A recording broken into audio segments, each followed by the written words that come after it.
ठीक है। अच्छा हफीजुल्लाह साहब, आप जरा बता दीजिएगा वेरी क्विकली कि आपको कुछ नजर आ रहा है कि कोई जो सियासी जमातें, इलेक्शन कमीशन तो जाहिर है इलेक्शन कमीशन है, बट कोई सियासी जमातें हैं, कोई है जो ऐसा रोल अदा कर सकती है कि ये इलेक्शन फेयर होने में वो कोई एक मुतहरिक हो सके?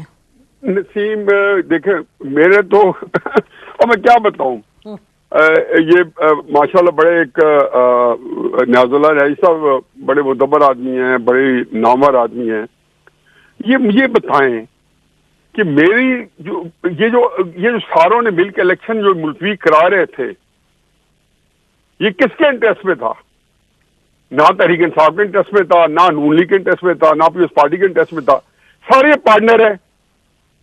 अब ये क्राइसिस हमारा क्या, हमारी सियासी जमातों का, ये अपने आप को धोखा देने की माई बाप है ये, लेकिन ये लोगों को धोखा देने की कोशिश करते हैं, धोखा ये अपने आप को दे रहे होते हैं। अभी ये न्याजुल्लाह साहब ने कहा कि जी हमने जो फौज के बारे में एक देखो, अब ये स्टेटमेंट जो है, ये एक बिल्कुल एक इन्होंने बड़ा अच्छा किया है कि ये बड़े असर्टिवली ये स्टेटमेंट दे रहे हैं कि हमारा फौज से कोई झगड़ा नहीं है।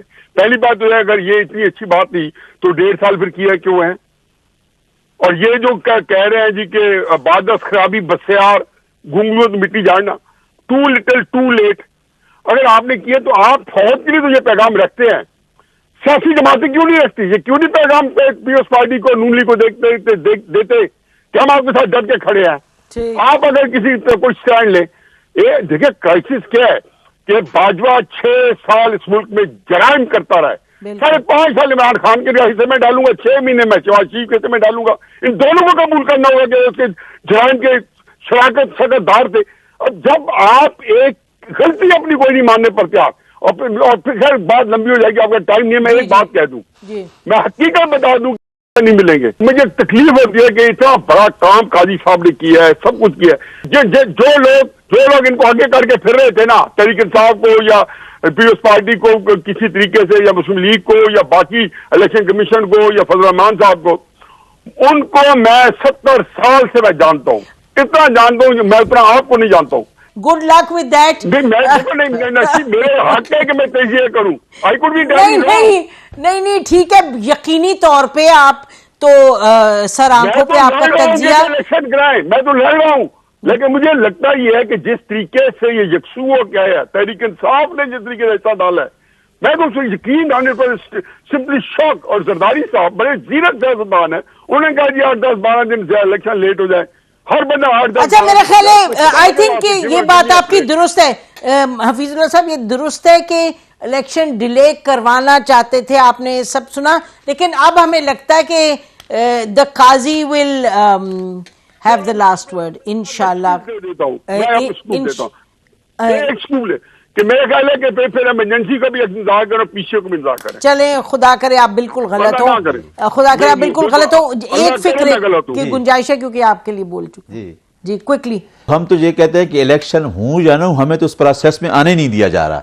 ठीक है, तो हम तो कहते हैं जमहूरियत डिरेल ना हो, आने नहीं दिया जा रहा। हम कहते हैं कि जमहूरियत डिरेल ना हो, जमहूरियत ही बचेगी। मैं हफीजुल्लाह साहब की बात को इंडोर्स करता हूं कि पॉलिटिकल पार्टीज को स्टेबिलिटी नहीं होगी तो मुल्क आगे नहीं जा सकता। बिल्कुल, लेकिन उसमें वो लेकिन ये नहीं है कि अगर मैं किसी पार्टी के एजेंडे के साथ नहीं बैठना चाहता तो वो मेरा राइट है। सर एक सेकंड, ये मुझे इतना जरूर कहने दें कि आप लोगों के साथ आजकल बहुत ज्यादती हो रही है, लेकिन जब आप हुकूमत में थे आपने बहुत ज्यादती की ऑपोजिशन के साथ। आप तो कह रहे थे कि आप ही की पार्टी जबरदस्त है, बाकी सब जीरो हैं, तो ये भी गड़बड़ हुई है। बट बाहर मेरी एक अच्छा प्रोग्राम कह दें कुछ, ताकि मैं सिर्फ इतना कहता हूं कि आईन के आगे या कानून के आगे कोई बंदा बाबा, हम 180 मुकदमा झूठे अगर फेस कर रहे हैं और झूठे बनाए गए सारे मुकदमा, तो जो इनके मुकदमा थे 1 साल में मुकदमे क्या हुआ? सर क्या मुकदमे की बात नहीं है, चाहे कश्मीर पे हो, चाहे गिलगित पे हो, या चाहे किसी पे, फैटिव पे, किसी पे भी आपके लीडर कहते थे मैंने तो बैठना ही नहीं इन लोगों के साथ। तो कितना, और फ्लड जब कोविड हुआ सर, वो बड़ी ज्यादती हुई। अब इलेक्शंस होने जा रहे हैं, और अगर एक सवाल ये है कि सबको एक फेयर और फ्री इलेक्शंस मिले, तो अब हम एक राउंड करते हैं अपने पैनलिस्ट के साथ कि बताएं कि क्या किया जा सकता है।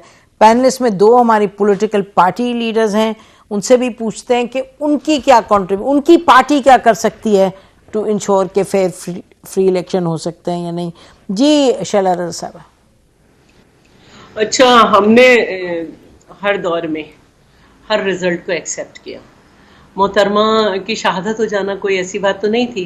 क्या थी हमारे लिए लेवल प्लेइंग फील्ड? हमारे यहाँ तो कोई कैंपेन तक नहीं हो पाई थी।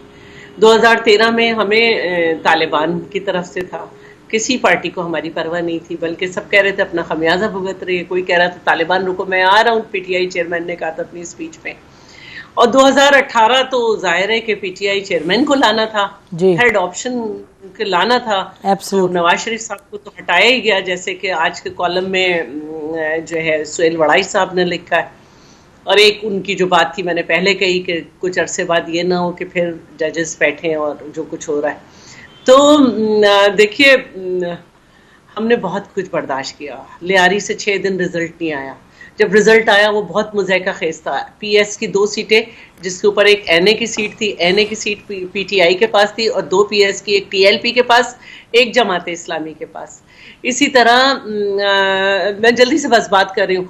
2013 के जो इलेक्शन थे उसमें गांछे गिलगित में इंजीनियर इस्माइल की सीट का फैसला 4.5 साल बाद आया, जब 6 महीने हुकूमत में रह गए थे कि आप जीते में। फहमीदा मिर्जा और फैसल सोले हयात, अब्दुल हकीम बलोच, इनकी जी तो टाइम खत्म हो रहा है। मुझे ये बताएं कि इन 1 सेंटेंस के आप अब कुछ कर सकते हैं। पीटीआई को मुस्तहकम करना था। तो मैं तो ये कह रही हूँ कि मेरी पार्टी का लीडर सिर्फ वाहिद लीडर है जो कैंपेन भी चला रहा है और आवाज भी बुलंद कर रहा है कि लेवल प्लेइंग फील्ड नहीं है, सबके लिए लेवल प्लेइंग फील्ड दे। तो बाकी तो मैंने आपको बता दिया। वक्त के साथ बनाई हुई पार्टीज हैं, वो अपना फायदा देख रही हैं। कल कौन किस